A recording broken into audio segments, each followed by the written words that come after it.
Na terça ortopédica de hoje, novamente acompanhado pelo Dr. Victor Dornelas, nosso geriatra, osteoporose.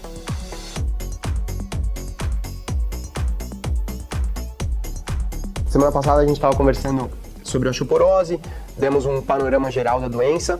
Agora eu queria falar um pouquinho mais sobre prevenção e tratamento. Então, o paciente fez a densitometria óssea que a gente comentou, foi visto aí no FRAX uma susceptibilidade a fraturas. E aí, como é que a gente procede?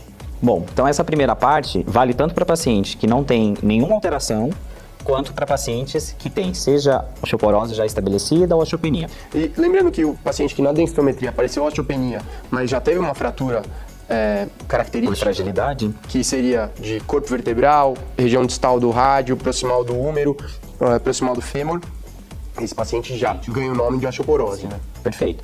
Então, aquilo que a gente deve fazer para todo paciente? Primeira coisa é a prevenção de queda, tá? Em geriatria isso é uma máxima. O paciente que não cai, dificilmente vai quebrar o osso.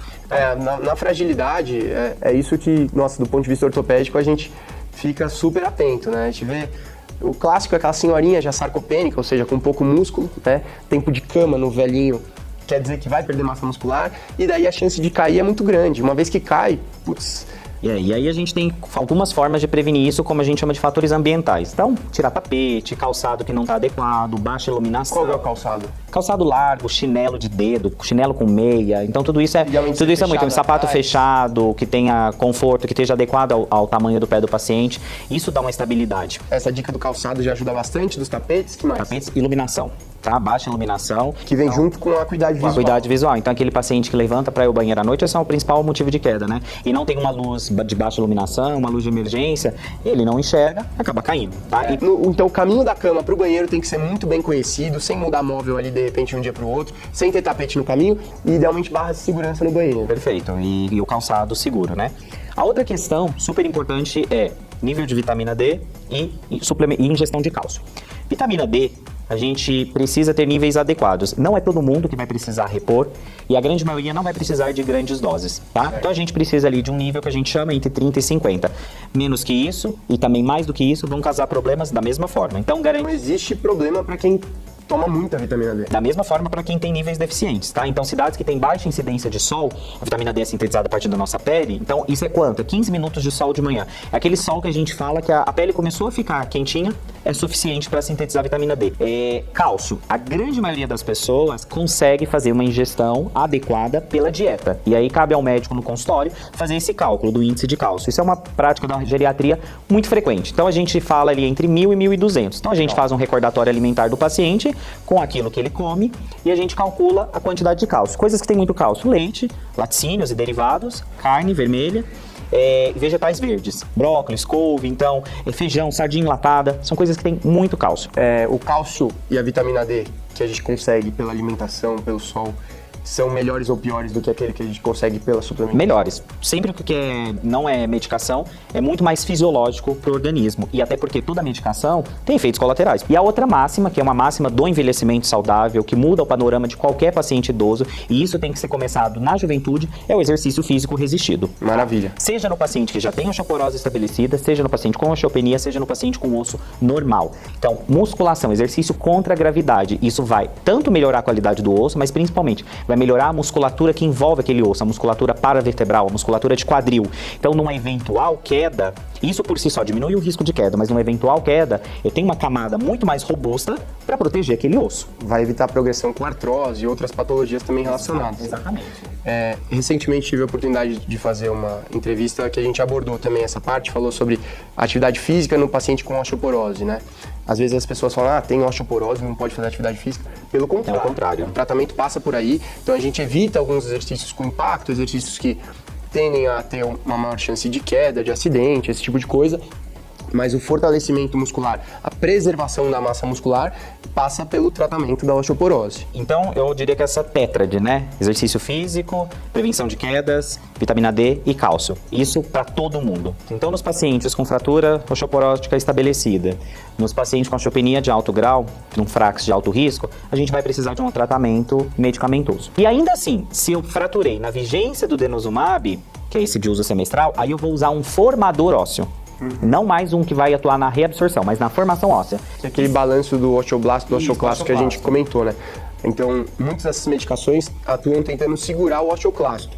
E daí existem outros medicamentos que tentam incentivar o osteoblasto. Então, assim, a quantidade de tratamentos é enorme. Tá? Muitas opções para os casos mais leves aos casos mais Até graves. os casos mais graves, até inclusive que a gente comentou no primeiro episódio também, como reposição hormonal quando indicado, tá? Então, assim, a osteoporose é uma doença, aqui você comentou isso no primeiro vídeo e eu sempre falo para os pacientes no consultório. A hipertensão tá pro coração e pros vasos, assim como a osteoporose tá pro osso. É uma doença silenciosa. A gente tem que ir atrás. Teve um estudo recente que mostrou que 98% dos pacientes que internavam por insuficiência cardíaca saíam de alta com a prescrição correta.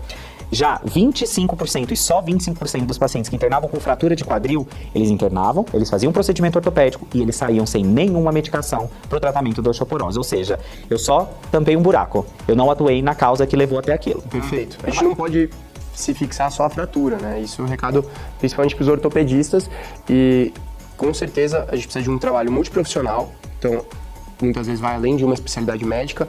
Fundamental o fisioterapeuta nessa atuação, a equipe da enfermagem, muitas vezes durante a internação, né? Algumas vezes também com o serviço de home care, né? Os cuidadores, Educador físico. educador físico, trabalhando às vezes junto com o fisioterapeuta ou não.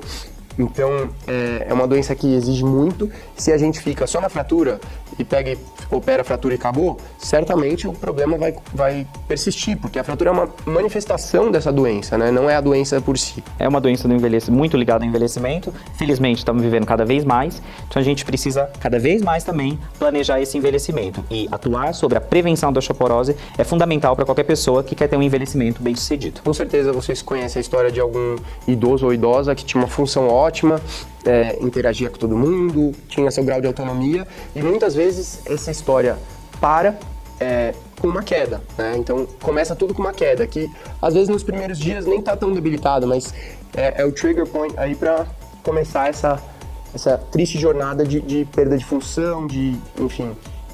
É duro a gente falar isso, mas, por exemplo, 20% de todas as pessoas que fraturaram o quadril não estarão vivas depois de um ano. Sim. É uma mortalidade maior do que a grande maioria dos cânceres que a gente existe. Queda em idoso é grave, a osteoporose é uma doença que tem que ir atrás, se não pensar e não tratar antes, ela vai se manifestar de modo triste. E é uma doença que pode estar presente em outras populações. Então não é só o idoso, né? Pode ser um adulto mais jovem, mais raro, mas acontece. Pode estar presente no sexo masculino também.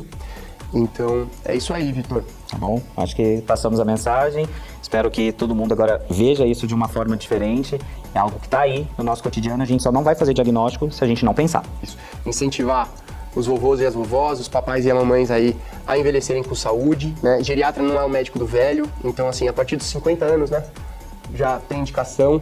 Eu gosto de recomendar geriatras, não porque eu gosto do Vitor, mas porque eu acho legal aquela cultura de antes, né, meu avô era médico, eu via muito isso, de ter o seu médico, em vez de ficar indo em 10 mil especialistas. Então tem muita coisa, muita hipertensão não complicada, muito diabetes não complicada, que o geriatra, que é um clínico de formação, consegue acompanhar. E a gente concentrar os cuidados em um médico e saber aquele é o meu médico, é melhor do que ficar fracionando o paciente, né?